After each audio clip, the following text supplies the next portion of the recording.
debacle of 2024. I'll be honest with you. It was an incredible experience, and one that I'll get to in just a minute. But I still haven't had an opportunity to effectively write and produce the theme song that I wanted to write and produce. In fact, it was on my to-do list for yesterday. But yesterday I spent many hours. I got to the airport. I thought it would be smart for me to get there early. So I got there like 7:20 in Milwaukee, and I checked my bags, and I went to the Sky Club, and I got some coffee and some breakfast, and I was like, great, I am in this to win this. I will win air travel today. I will not let these cancellations ruin my life. Well, lo and behold, about an hour, 2 hours later, cancellations basically ruined my life for the whole day. But I managed at 1:15 in the morning. Keep in mind, I left my hotel in Milwaukee at 7 a.m., and I arrived back at my house at 1:15 in the morning. And it only took me 8 different reservations. We'll get into that. But anyway, so the fact of the matter was I lost a whole day of producing a new theme song, for example. I was going to get my guitar, maybe my ukulele, maybe drop some beats, because I don't know if you know this, but I've been heralded now as one of the finest rappers of the last week. Of the last 7 days. My song that I wrote for Donald Trump's, the official Donald Trump fight song that I wrote when I was in Milwaukee and produced, is skyrocketing on YouTube and other places like that. So I will get a theme song, mark my words, but it won't be today. All right, I've vamped long enough. Listen, we've got about 10 seconds left. The show's going to start in 10 seconds. Tell all your friends. Don't forget to share. Don't forget to smash the like button and enjoy Mark K. Saves the Republic. All right, let's do it.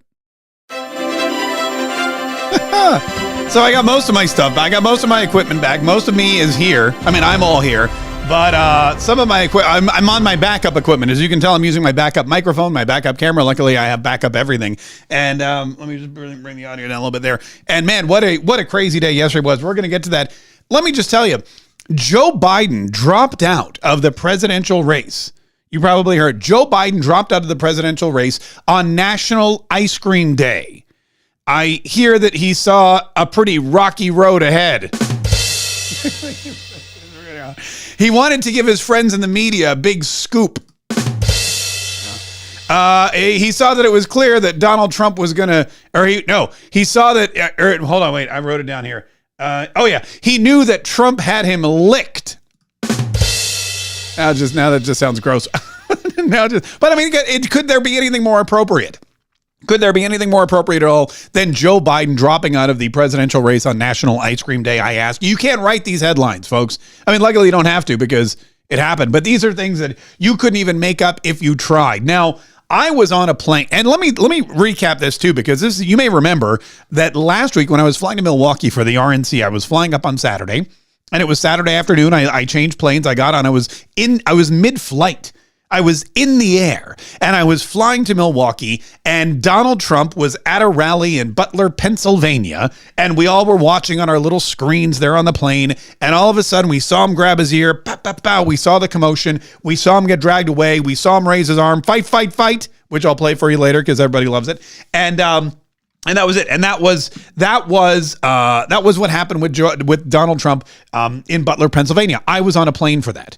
Fast forward over a week. Now, I was supposed to leave on Saturday, but because of Delta and because of the crowd strike thing that happened, I don't even know what it was. I don't even know what they're calling it. A glitch, an error, a massive failure, whatever it is, it happened and it diverted pretty much everybody's life for a whole day. So I was at the airport yesterday. I was about to get on a plane again. And lo and behold, what happens?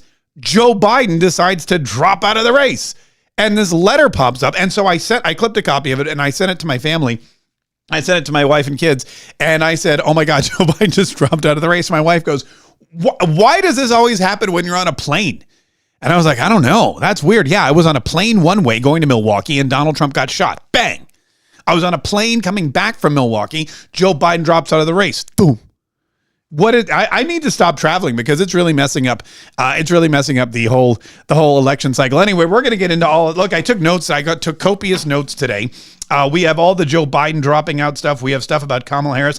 Kamala Harris just spoke moments ago. She just spoke moments ago, and they've they're trying to, I think they learned their lesson with Joe Biden, because they were building up this whole Kamala Harris to make first remarks since Joe Biden announces he's dropping out of the race. But the remark was like 2 minutes, and she basically said nothing except she talked about Joe Biden. And fun fact, stealing a page from Joe Biden, she talked about his dead son, Beau, which seems to be the case. But Joe Biden came out and endorsed Kamala Harris.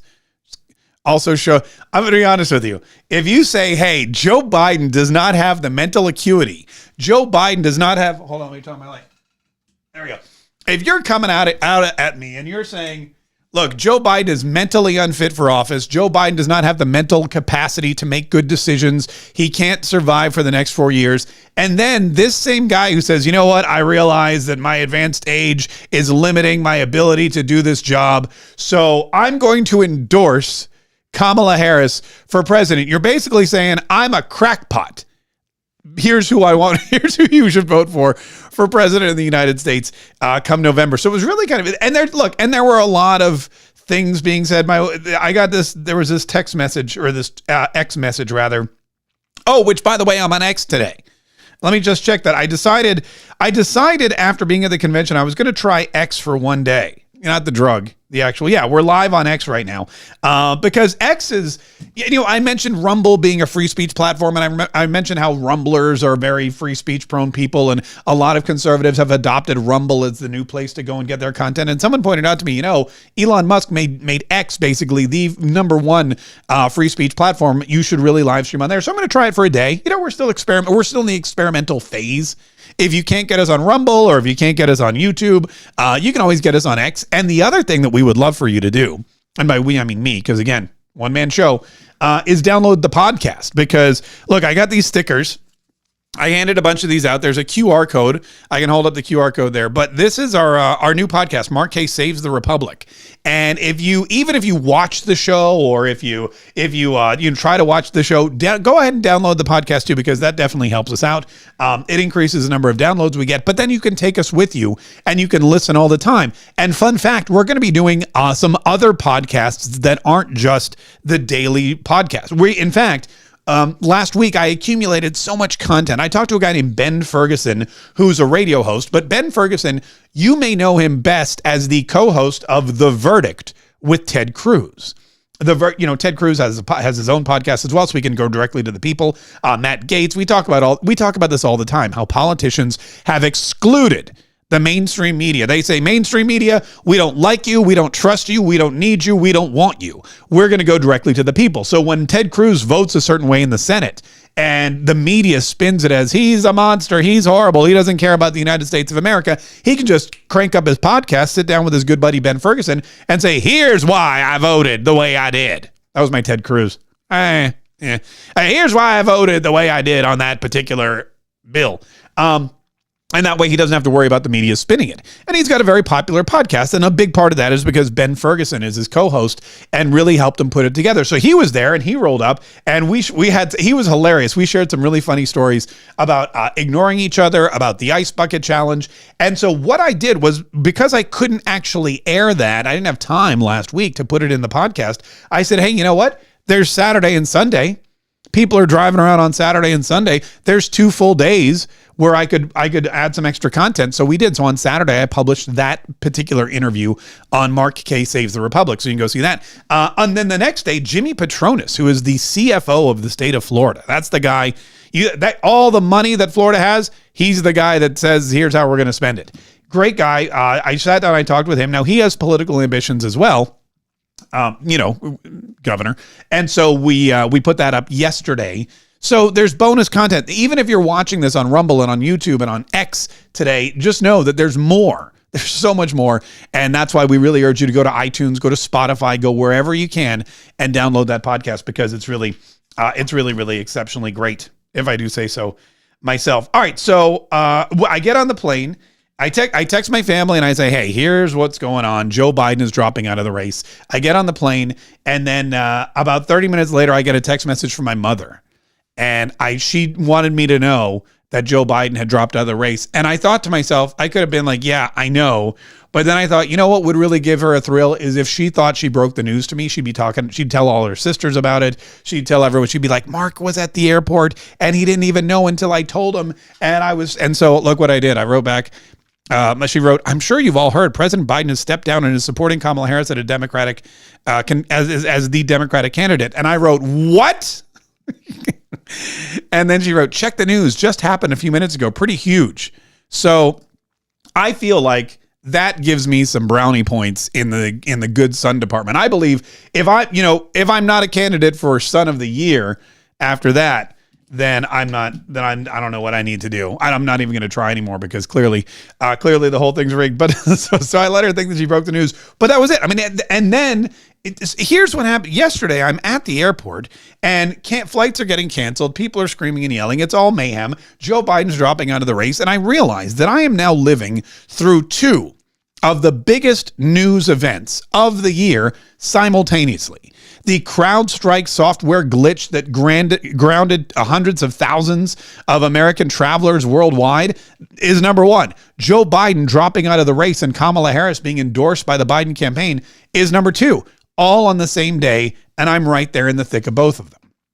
I wish I hadn't been in the thick of both of them. I wish I'd just gotten on a plane and flown home, but God has other plans. God wanted me to spend an exceptional amount of time in Milwaukee on the phone with Delta customer service. God wanted me to fly to Atlanta and experience what can only be, I don't know what it's like to be in a Turkish prison, but I imagine it's a lot like the Atlanta Hartsfield Airport was yesterday and is probably today. The lines, the humanity.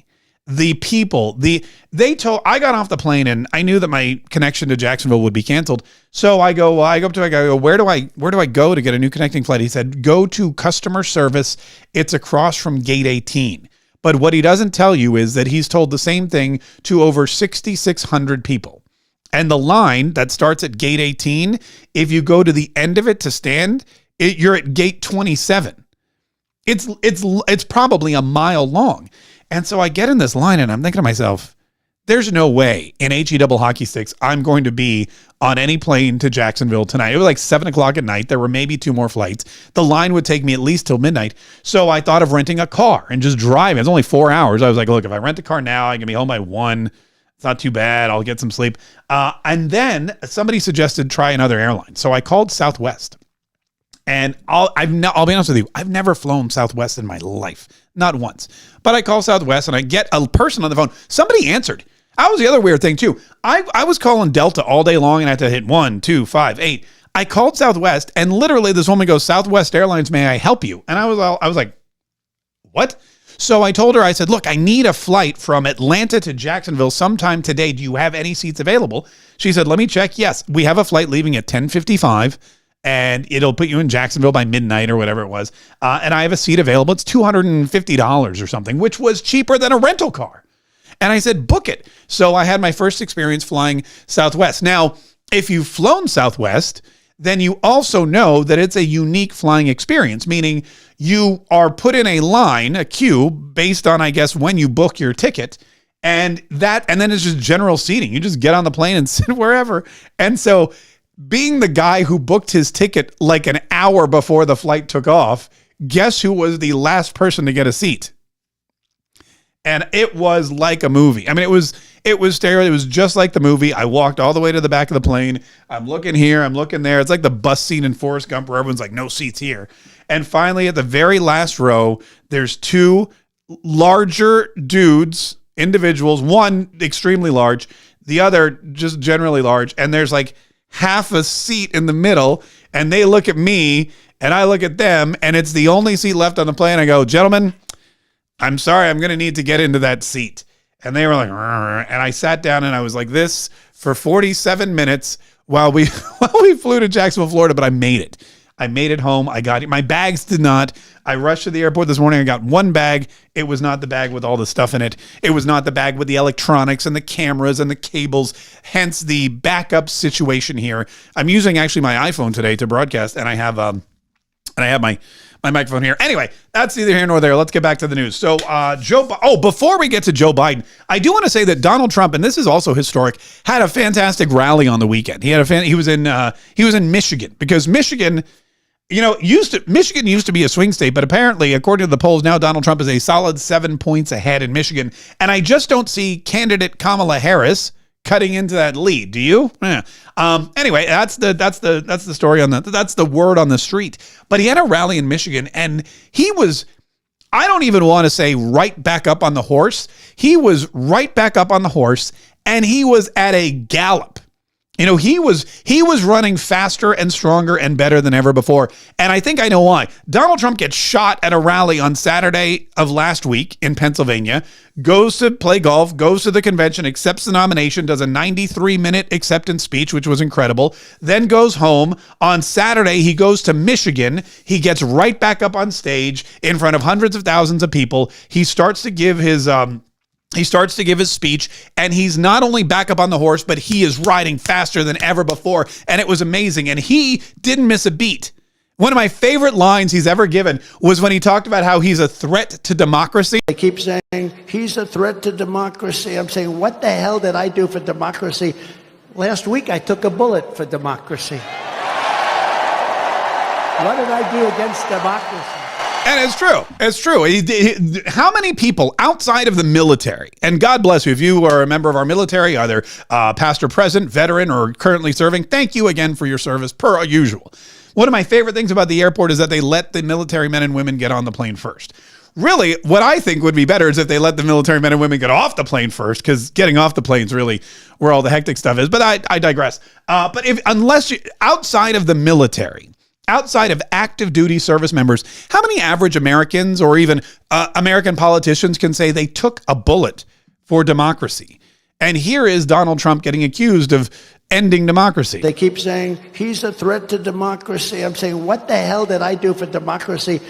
Last week, I took a bullet for democracy. I mean, he was shot at during one of the most democratic processes we have here in our republic, and that is running for office. He was campaigning to a group of supporters in a swing state. He was laying out his agenda. He was saying, here's why I'm better than the other guy. And he turned to the right to show the chart that saved his life, and boom, piece of his ear gets punctured by a bullet from an assassin who, let's face it, never should have been there. And we'll talk about the Secret Service woman here in just a minute too.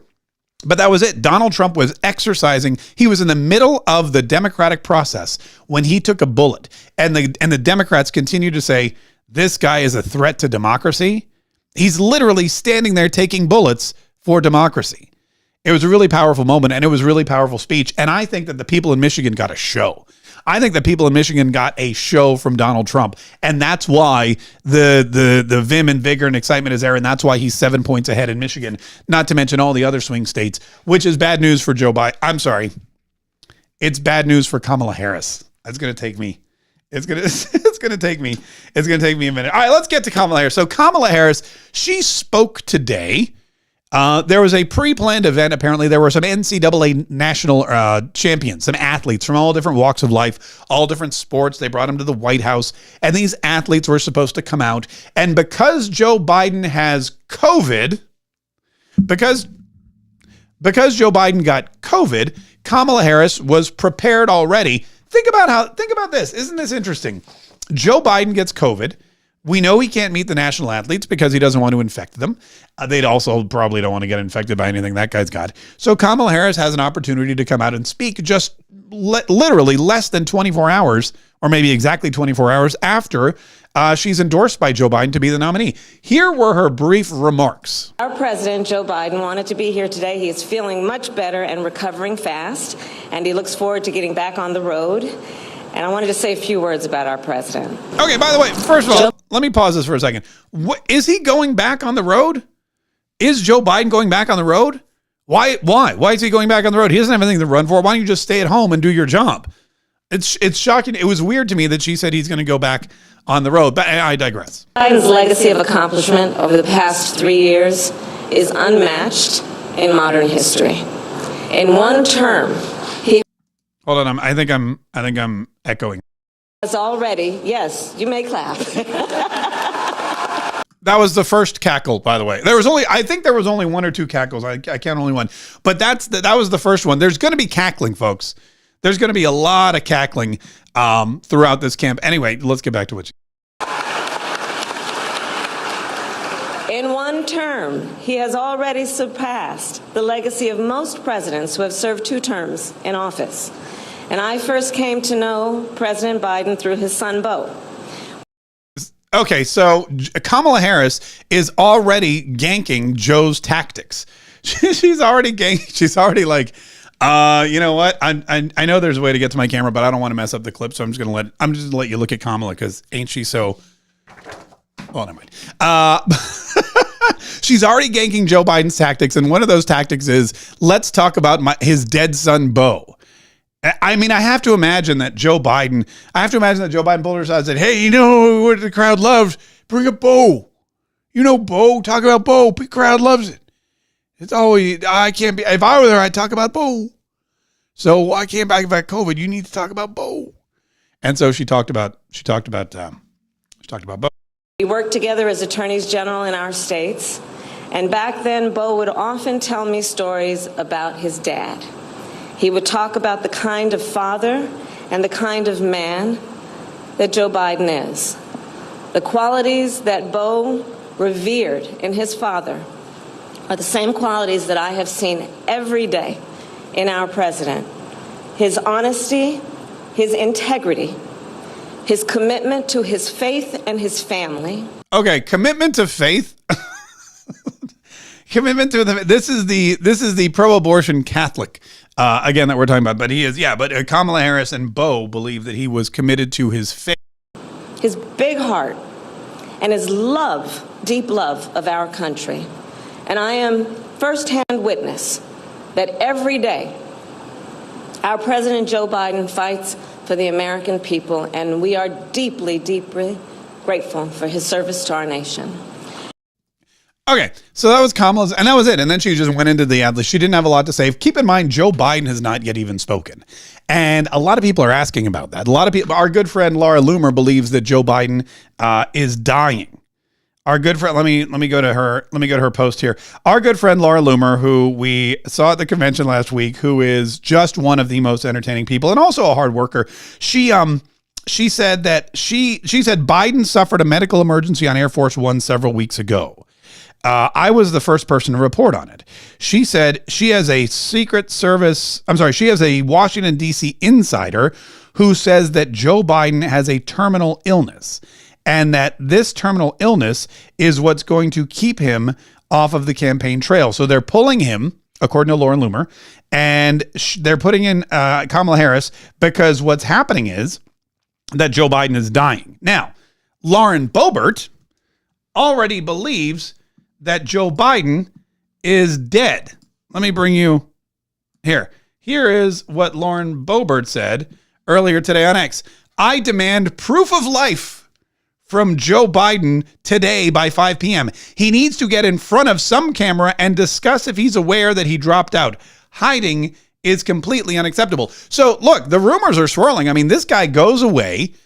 We don't hear from him. We don't see him. All we know is that we get this letter, which clearly he didn't write. They put it on Twitter, which clearly he didn't do either, or on X rather, pardon me. So there's a letter that somebody else wrote. Somebody else put it on X. Nobody has actually heard from Joe Biden. He hasn't even come out and given a speech. He said he's going to speak later. And now Kamala Harris is the first one to say anything about it. And she says it on, in front of these athletes. And Joe Biden hasn't even responded yet. We have not heard if you were going to pull out of the presidential race, you would do a White House address. You would go out on your balcony. He's done COVID addresses before. He's sat out on the balcony with his mask on, and we've all had to listen to his garbled, mania and go on and on about the China virus and whatnot. He could easily have done the same thing. They could have brought him into the Oval Office and made sure. Also, COVID is over, so let's just be honest. He could be in the room with people and they'd be totally fine. But yeah, it's a little weird. I don't know if Laura Loomer's right and he's dying and that's why they're bringing in Kamala Harris. I don't know if Lauren Boebert's right and he's already dead and she's demanding, I demand proof of life, says Lauren Boebert, who, that's very funny. But we're going to hopefully get some answers beforehand. Now, the big question on the Republican side of the aisle is if Joe Biden can't run for president, can he be president? That was the initial thing. And I've seen more than a few Republicans bring this up. Don Jr. brought it up. Matt Gaetz brought it up. Michael Johnson, is that his name? Yeah. Mike Johnson, the Speaker of the House, they all brought it up, and they've all said the same thing. They're saying if Joe Biden is so sick or so old or so demented or so mentally incapacitated or so physically frail, if he doesn't have the energy to run for office for the next 4 years, how is it that this guy has the energy to execute the office for the next 4 months? We demand that he resign immediately. And a lot of people are saying, why are they doing this? What is this tactic? Why do they want Joe Biden to resign? Because if Joe Biden resigns, Kamala Harris becomes the president. And if Kamala Harris becomes the president, number one, Donald Trump's going to have to send back all of those hats that say 45 to 47, and he's going to have to get them restitched to say 45 to 48, because automatically anything that says Trump 47 is obsolete. Kamala Harris becomes the 47th president of the United States, and Donald Trump is then going to become the 48th. He'll be 45 and 48, not 45 and 47. It's a lot of merch that you got to send back. There's a lot of merch out there that trust me, I was just at the Republican National Convention. A lot of merch that says 45, 47. That's all. And I think the Democrats would do that just out of spite. I think Joe Biden would quit and make Kamala the 47th president of the United States just out of spite, so that Donald Trump would have to spend a pretty penny redoing all of his merchandise. But I digress. Kamala Harris becomes president, and a lot of Republicans think that's exactly what should happen. Now, a lot of folks are saying, what are you doing? If she's the president, then she has 4 months or so to prove that she's maybe capable of doing the job. She has 4 months or so to be president, and then that whole she lacks experience. She doesn't have the experience to be president. She's never held an office higher than vice president. She was what is Kamala Harris can do? She can't do it. Now, all of a sudden, she has a little bit of experience being president, and that may sway some people one way or the other. I think the logic behind calls for Joe Biden to step down are twofold. First of all, it just throws the party into even bigger chaos. I mean, you want to talk about the party's already in chaos. They don't know what they're doing. They don't know who's running the campaign these days. The Kamala Harris staff is trying to talk to the Joe Biden staff, and the Democratic National Committee, they're all trying to figure out what the hell they're going to do come August in Chicago. Plus, you've got all these other idiots lined up that want to be the VP. Hillary Clinton is like, excuse me, folks, I am ready. Kamala Schmamala, I am ready to jump in and lead this party to greatness once again. There's all kinds of scenarios that could play out. And I think that a lot of these Republicans want even more chaos. Joe Biden quitting the presidency, Joe Biden stepping down and making Kamala Harris bring up the reins adds to that.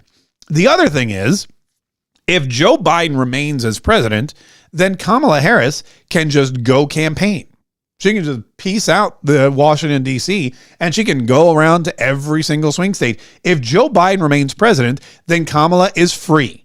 I mean, let's face it, the vice president don't do nothing anyway. Somebody call up J.D. Vance and tell him that. But the vice president doesn't do a lot anyway. Kamala Harris does less than any vice president in history. She would be freed up to go state to state to state. Georgia, Nevada, Michigan, Wisconsin, Pennsylvania, North Carolina. Would it do any good? Hell no. Would she do it? Hell yes.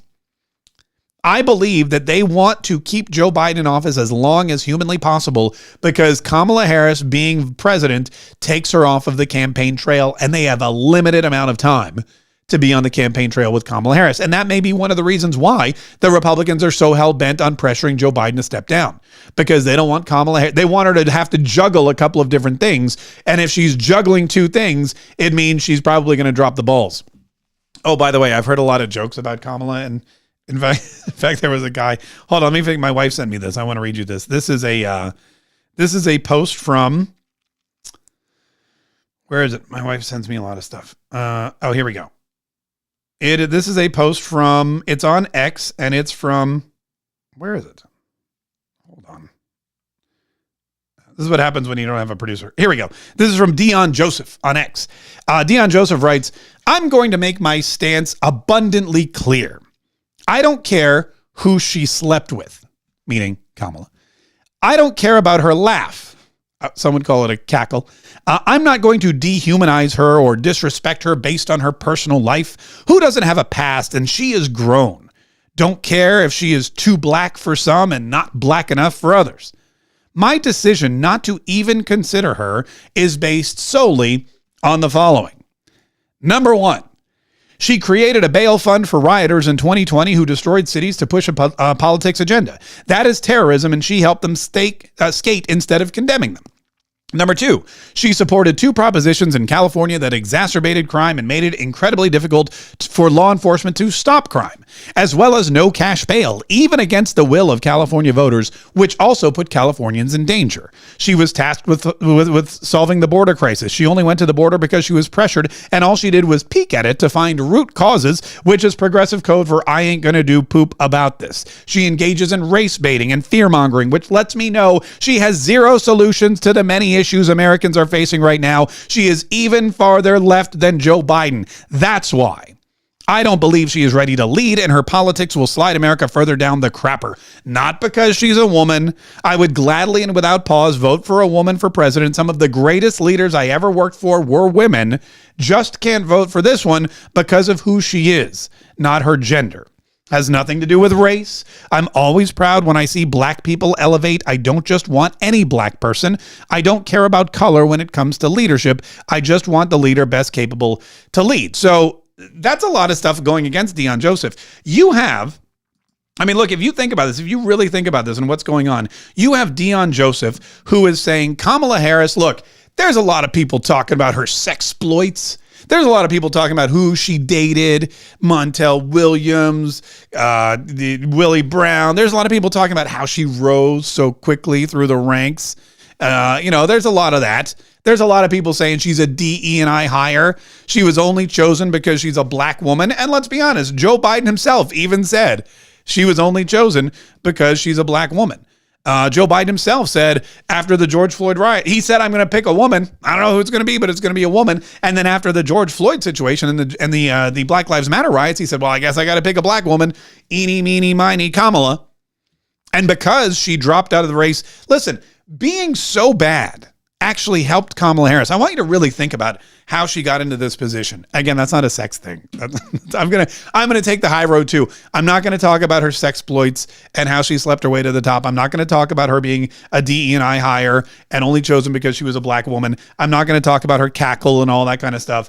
And we will try to stick to the issues about how just her policy is horrible. She's a criminal. She aided and abetted criminals. She paid for criminal behavior to continue. She bailed criminals out of jail. All that stuff is true. But for just a moment, remember to how she got in this position in the first place. She ran for president in 2016 against Joseph Robinette Biden. She lasted for like one debate. She made that line about being one of the little girls on the school bus who got bused into the neighborhood and blah, blah, blah, and Joe Biden's a racist. Then she dropped out because nobody voted for her. She didn't get any delegates. She didn't have any money. She was bleeding cash. Nobody was writing checks for Kamala Harris for president. Nobody thought Kamala Harris would be the right person for the job. And she was the first person to drop out of the campaign. As the campaign progressed, we saw it was Joe Biden and Bernie Sanders and Pete Buttigieg. And it was Joe Biden and then Pete Buttigieg and Bernie Sanders coming around the end and Pete Buttigieg and Bernie Sanders. And here we go into the third turn and it's Buttigieg. But wait, here comes James Clyburn. And James Clyburn is pushing the third horse. He's pushing Joe Biden. He's pushing him through South Carolina. Joe Biden takes the lead. Joe Biden comes up big in Nevada. Joe Biden comes up big. Look, and it's Joe Biden by a nose. That's exactly what happened. Joe Biden and James Clyburn decided that Joe Biden was going to be the nominee because Bernie Sanders was just way too crazy and Pete Buttigieg was too young and too gay. So they chose Joe Biden. They figured they could control him. They figured right. And now he needs a vice president. Who do they pick?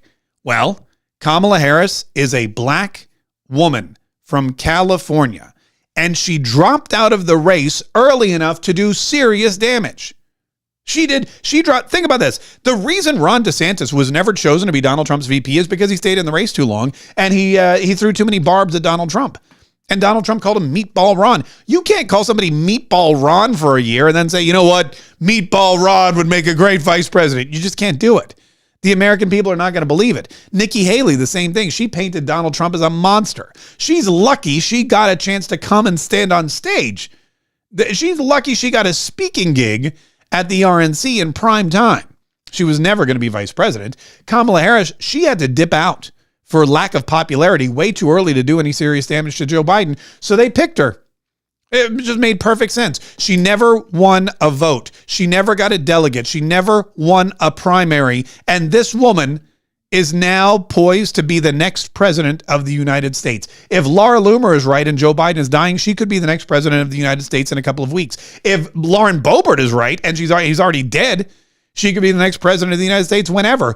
And if somehow she campaigns her booty off and if the Democrats somehow manage to eke out a win for Kamala Harris, this woman who was so unpopular, she couldn't raise money for a presidential campaign and never won a single vote, primary or delegate, would be the next president of the United States. That's how we got into this position. That's why in the state of Florida, we disbanded all the DE&I. That's why CNN is disbanding DE&I. That's why all of these social media companies and all of these tech companies in California are firing their DE&I operators and managers, and they're disbanding their DE&I department because they realize there's just no money in it.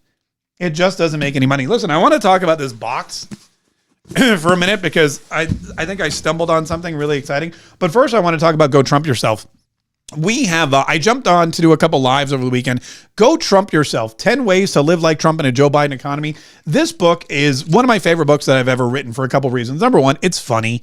It's real stories that I tell about my time following Donald Trump and studying Donald Trump and going to Trump campaign events and going to Trump rallies and watching Trump on TV. It's all the things that I've learned that he does to be successful as an entertainer, as a business person, as a politician, as an American, as a father. I mean, think about it. You look at these kids that he's raised, and Donald Trump's kids are amazing. Eric, Ivanka, Don Jr., Barron is like a rock star now. Tiffany Trump, who you don't see a lot about, but she's an amazing person.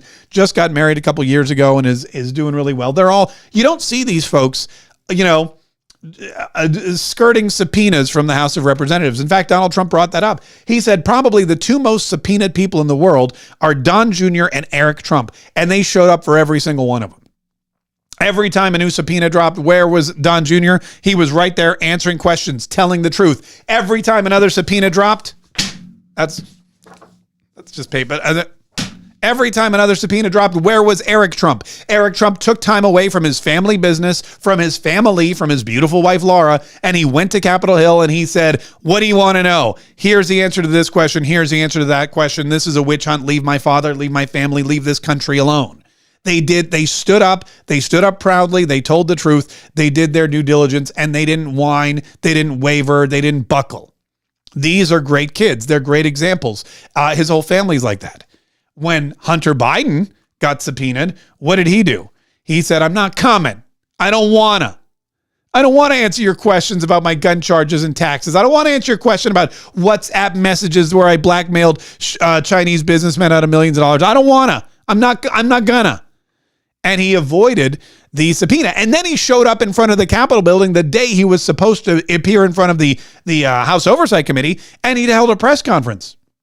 Not only did he say, I'm not coming to your little interrogation, he went outside and he did his own thing. So right, and now he's paying the price. We've never seen a Trump, as far as I know, get thrown out of the Chateau Marmont in Los Angeles, California. That is where, by the way, John Belushi died of a drug overdose. There's some hardcore partying at the Chateau Marmont. If you go to the Chateau Marmont, you know that the history this place has seen, that is where the celebrities go to be celebrities. And to get thrown out of a place like that, think about how much drunken debauchery you have to go through. Russian prostitutes, crack, all kinds of Secret Service coming in to bail you out, having to use your daddy's credit card because you don't have enough money to pay your own hooker bills. We don't see this we don't have a laptop that gets leaked with photos, naked photos with guns and M&Ms lined up on male genitalia and crack pipes and cigarettes dangling out of one's mouth while they're in the bathtub or lying in bed. None of that happened with the Trumps. That all happened with the Bidens. So Donald Trump did a great job, not just as a businessman and an entertainer and a politician, but also as a father. And these are all things that I document in my book, Go Trump Yourself. And it's available right now. You can read it. You can read the funny story. A lot of people say, oh my gosh, when I read it, I hear it's like you talking. It's like reading your show. And fun fact, you can also get an audio copy of the book, and I'll just read you though. You don't have to read any of it. But go to gotrumpyourself.com. Go TrumpYourself.com and get as many copies as you can, because number one, you're going to love them. Your friends are going to love them. Your family's going to love them. Your enemies are going to hate them. So I would get a bunch of copies for them. And also, since we're independent now, every single copy you buy helps us here at Mark K Saves the Republic, so that we can continue to save the Republic. Go TrumpYourself.com. Go TrumpYourself.com. Get them while they last. All right, so several weeks ago, I had an idea for a fun video that I wanted to produce back when I was working at the radio station. And it never came to fruition because, well, you know, stuff happened. So we weren't ever able to shoot it. We had other stuff to do, like pack up our crap and get out. And so I never got to use this. But now I realize today that what's in this box is potentially now historic. That what I bought just for a fun little, it was like a fun little video, a fun little game I wanted to do. Now, what's in this box could be one of the most valuable pieces of memorabilia that I own. And I have a lot of memorabilia. I've got bobbleheads. We had our full, our Mark K Cancel Culture Museum of American Wokeness, where we have all kinds of great stuff that people have provided us, Aunt Jemima bottles and Uncle Ben's boxes and things like that. But I think what's in this box could have more cultural significance and could one day, I could probably sell this to a museum one day for a pretty penny. Much more than I paid for it. And I want to show you what's in this box. Because at first, when I first got it, I was just like, do I even want to? But I needed it for this funny bit that we never did. And now I have it and I'm like, wow, I'm gonna put this in we have a closet where when my kids were young, my daughter got two Elsa dolls, the Elsa Barbie dolls, and she played with one, and we go, oh, let's keep the other one because one day that's going to be worth a lot of money. I don't know if it is or not, but we have a hermetically sealed mint condition Elsa doll from like 10 years ago whenever Frozen came out. I'm going to put this there too because these are things that are going to be valuable down the road. But let me show you. Are you guys ready? You want to see? You probably want to see what's in the box, right? You're probably like, oh my God, show us what's in the box already. All right, I'm going to show you what's in the box. Ready? Remember, I bought this for a funny skit we were going to do. And now I think, let me see if I can, hang on, let me take my headphones off. Ready? Look at this. Ready? This is going to be great. Huh? Collectible. This is now a collector's item. I may wear this around. I may wear this around. Huh? How does it look? I'm going to be honest with you. It's not uncomfortable. I mean, it's uncomfortable because people think I'm a Biden-Harris supporter, but the hat itself is not uncomfortable. Look at this. I bought this. We were going to do a prank. I was going to do a prank with Hannah, and I was going to have this hat on, and it was going to be like this scary kind of costume, scary clown costume with the Biden hat. I had this whole thing planned. So I bought this months ago, had it in this box the entire time, and today I remembered it, and I was like, OMG. What do we think? Give it in like maybe, I don't know, 20, 30 years. What do we think this hat's going to be worth in 20 years? I think I paid $7 for it. Made in Bangladesh, 100% polyester, Biden-Harris 2024. I don't know. I think it's going to be, it's going to be some dumb Democrat, Harry Sisson, for example. He's the kind of idiot that would buy that kind of thing, or Stephen King. Maybe I'll do that. Maybe I'll sell it to Stephen King and say, "Hey, Stephen King, last of its kind. How many millions?" Rob Reiner, another good one. Oh, Kathy Griffin. Kathy, cover up your botched plastic surgery with this great hat. Last one of its kind. How much? I don't know if she has any money left though. I feel like she went bankrupt or went broke or something like that. Anyway, Biden-Harris 2024. This is now a collectible, and you can't tell me that it's not. All right, so let's get back to the Secret Service I may have just dropped the hat on the floor. Let's get back to the Secret Service for a minute because I didn't have a lot of time to jump into the Secret Service. I know that this thing is going on live. There's a way for me too. again, I'm learning everything, and I've been moving around, and I don't even have. But there's more exciting ways for me to share my screen and share clips, and we're going to get to all of that. We're going to eventually build this out. My wife, has asked me what the background's going to look like, and I go, right now, the background's going to look like this.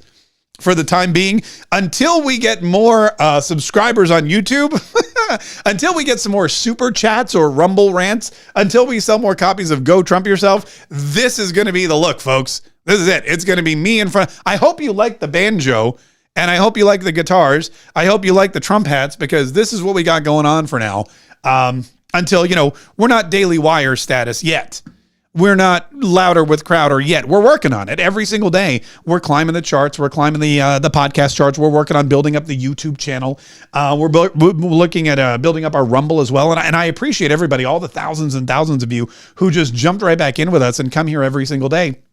I love it. I'm glad that the community is still there, and we're going to regrow it. But, eventually we'll have, look, my whole goal is still to have, we talked about this a lot, the laundromat, for example, down the road, it's still for lease. Oh my gosh, if I could take that laundromat and transform it into a state-of-the-art podcasting and media creation studio for conservatives here in the free state of Florida, how fantastic would that be? Well, that takes a little bit of scratch. Plus, we have to eat. Plus, health insurance, all that other good stuff.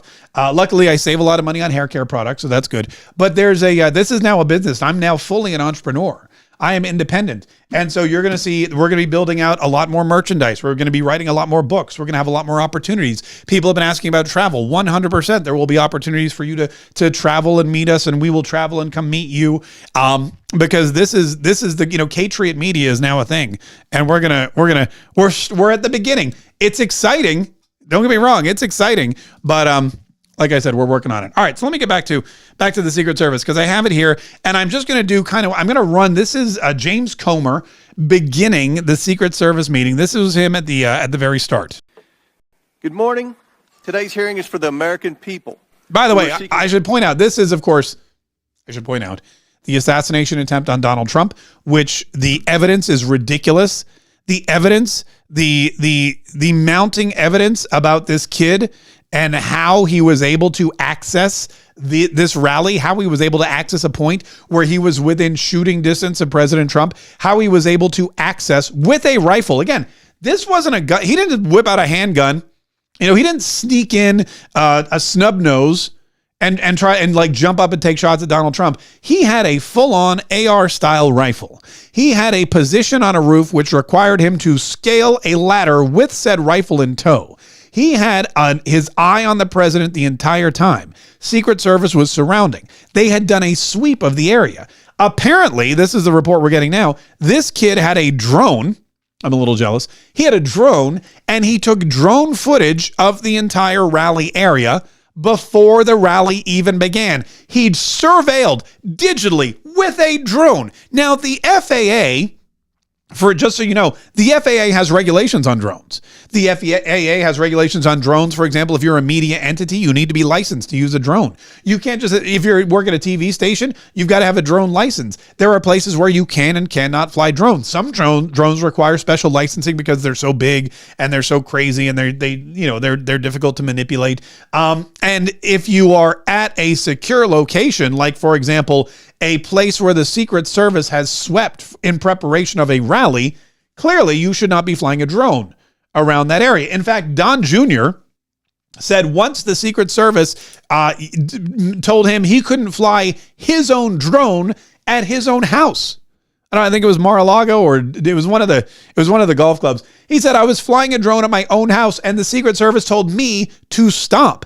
And I promised them I wasn't a threat to my father, but they said it's protocol. Now you've got this kid who nobody seems to know anything about. We haven't heard from his parents. We haven't heard from his friends or teachers. None of that. He has no social media footprint. He manages to fly a drone around a secure location after the Secret Service sweep. He manages to hide a gun, a rifle, in the shrubbery or something near where he can acquire it and easily target the president. He manages to get on the roof, which happens to be sloped, and the rest is history. And Donald Trump would be dead if it weren't for him turning his head to the right to look at the horrible immigration board. Which, if you think about it, The open border policy of Joe Biden led to Donald Trump producing or having that whole graph produced and led to him turning his head to look at that graph, which led to him just getting shot in the ear instead of having the bullet pierce his skull and potentially kill him. So in a way, Joe Biden's open border policy saved Donald Trump's life. It's a long shot, I know, and I'm not saying that we should have open borders, but I'm saying in a roundabout way, that's exactly what happened. So anyway, let's get back. So anyway, so the Secret Service, Cheadle is her name. She's Director Cheadle. She's in front of the committee, and James Comer is introducing what's going to happen today. Good morning. Today's hearing is for the American people who are seeking answers about the attempted assassination of President Trump. A little over a week ago, Americans watched in horror as a shooter attempted to assassinate President Donald J. Trump at a campaign rally in Butler, Pennsylvania. The gunman nearly succeeded.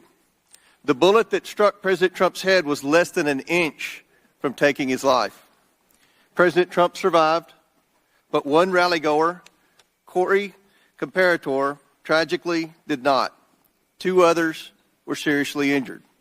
It was a horrifying moment in American history. The horror was exceeded only by the bravery of the law enforcement agents who threw themselves in harm's way when shots were fired. The bravery of a crowd unwavering in its refusal to panic, and the bravery of a bloody President Trump refusing to run. While we give overwhelming thanks to the individual Secret Service agents who did their jobs under immense pressure, this tragedy was preventable. The Secret Service's protective mission is to protect U.S. and visiting world leaders and safeguard U.S. elections through protection of candidates and nominees. The Secret Service has a zero-fail mission, but it failed on July 13th and in the days leading up to the rally. The Secret Service has thousands of employees and a significant budget, but it has now become the face of incompetence. Okay, so James Comer making some really decent points. He's saying, look, the individuals on the ground, and there's always, you always have to differentiate. When you say Secret Service, you're not talking about the agents on the ground. And yes, some of them looked like they were confused. Some of them looked like they were maybe, new at this. But I mean, how many Secret Service agents have actually had to jump in front of gunfire for their asset? Very few. Thank the Lord. But, he said, look, the Secret Service agents on the ground did their job. They covered the president. They got him to safety. However, the Secret Service as a whole, meaning the orchestration of the said Secret Service protection at the event and probably the direction of the Secret Service, as from the top down, is the new face of incompetence. Which is really weird because, that's saying a lot because you've still got Joe Biden as our president and now have Kamala Harris as the potential nominee. But it's the Secret Service that is the face of American incompetence. So it is really interesting to see what's going to happen with this and moving forward, whether this woman's ever going to resign or what kind of stuff we're going to uncover. It does seem, and again, if you go on X, if you start reading, going down the rabbit hole, you can start to see citizen reporters, citizen journalists out there who are itemizing the details of the day. They're looking at the video surveillance. They're looking at, into the background of the shooter. They're looking into the background of the Secret Service, and they're trying to figure out how did this colossal failure happen? And is this something that they wanted to happen, meaning they, the deep state, or was this something that was strictly a one-time whack job who was indoctrinated by Joe Biden and the mainstream media and all of the people who yelled and screamed and said, Donald Trump's a murderer, Donald Trump's a convicted felon, Donald Trump's a tyrant, Donald Trump is unfit for office, Donald Trump wants to destroy the United States of America, Donald Trump is a threat to democracy. You say that over and over and over again, and some idiot's going to believe it. Is that what this was? Or was this some kind of coordinated attack with one or more government agencies that led to Donald Trump almost being killed?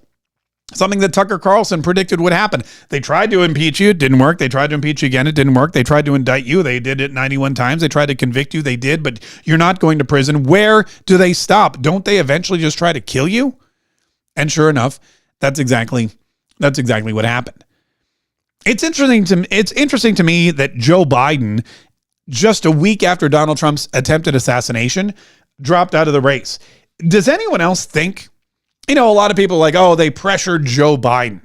They pressured Joe Biden and they said, look, Joe, we're going to withdraw our money. You're not going to have the backing of the super PACs. You're not going to have the financial support. We're not going to run any ads for you. Look, Joe, you're not the right guy for the job. We're not going to push your agenda. Look, Joe, we're going to start coming out and telling everybody all the embarrassing stuff we know about you. We're going to tell them all about Ashley's journal. We're going to tell them all about the secret conversations and the things that you've done that we've kept under wraps for so long. We are going to call in. We are going to spend all the political chips we have on you because we don't believe there's a future. We will let everybody know every dastardly and dirty and disgusting and perverted and stupid thing you've ever said and done. That's one way to play it. And maybe that's enough to pressure Joe Biden and push him out of the race. Or maybe, just maybe, somebody walked into Joe's office and said, Joe, we didn't want Donald Trump to be president. Did you see what happened in Pennsylvania last week? Well, we don't want you to be president either. Wink, wink, nudge, nudge. You know, Donald Trump tells a story all the time about it. Everyone always asks him, how did you keep American troops safe from the Taliban the 18 months before the withdrawal? And he tells the same story all the time. I've heard it a bunch of times. I heard it at TPUSA. I heard it at the convention. I've heard it 3 different other times. It's a great story, and it's very poignant. And it shows how when you're a leader and a strong leader, you make threats and then you make people know that here's the threat and we have no problem carrying this out. FYI, if you don't fall in line. And Donald Trump went to the Taliban leader, what's his name? The Sheikh whatever. And he sat him down and he goes, here, why don't you take a look at this? And the guy looks at him and goes, sir, Mr. President, why do you show me a satellite photo of my own house? And Donald Trump says, ask around. You'll figure it out. You're a smart guy. You'll figure it out. And sure enough, the guy sees a satellite photo of his own house with his wives and his kids. And I think he was even like on the balcony, looking out over his dominion. And he realizes, if Donald Trump has a satellite photo of my house, he knows where I live. He knows where my family lives. He knows where my children play. He knows where I stash my riches and my valuables. And probably if I harm a hair on any American soldier's head between now and the time they withdraw from Afghanistan, Donald Trump will use this satellite photo not as an intimidation tactic, but as a target for the most highly trained and deadliest and most accurate military in the entire world. And he got the message loud and clear. Donald Trump shows you a picture of your house. There's only one reason. There's 2 reasons why he has a picture of your house. He's in real estate. Maybe he's making you an offer. Or maybe he's letting you know who's in charge before he lays out a plan that you must adhere to. Otherwise, well, you get it. And it worked. It was effective. All of our American soldiers were safe until Joe Biden became president, and we had the tragedy at Abbey Gate. I imagine somebody walked into Joe's office and said, "Let me replay you this tape of Donald Trump getting shot in the face," and they said, "Joe, you're going to have to start campaigning. Do you want somebody to be perched on a sloped roof?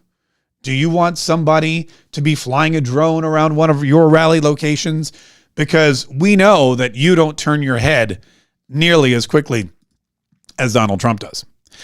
Anyway, that's where we are right now. Before we go, shooters on the roof. Trump is in his scope. Secret Service can't do nothing because the friggin' roof is sloped. Shots ring out, the whole crowd panics. Trump gets shot, his right ear gets nicked. He hits the floor hard, his knees get bruised. He jumps right up and says, "Let me get my shoes." Blood on his face, but Trump's all right. That's when he throws his fist up and yells, "Fight, fight, fight! Fight, fight, fight! Fight, fight, fight! Fight, fight, fight!" Trump throws up his fist and yells, "Fight, fight, fight!" The Democrats are screwed. They know they're gonna lose. Their man got COVID, plus he's totally confused. He can barely speak. He can barely walk. He says stupid ass crap every time he talks. He mumbles and stumbles and bumbles and grumbles. Every time he's on TV, his poll numbers tumble. Joe Biden is in bed with a real bad cold. Trump's at the RNC with a bullet hole. Joe will be in bed at 9 tonight. Donald Trump will be on stage yelling, "Fight, fight, fight!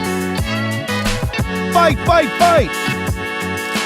Fight, fight, fight!" Get your hands in the air. Everybody yell, "Fight, fight, fight!"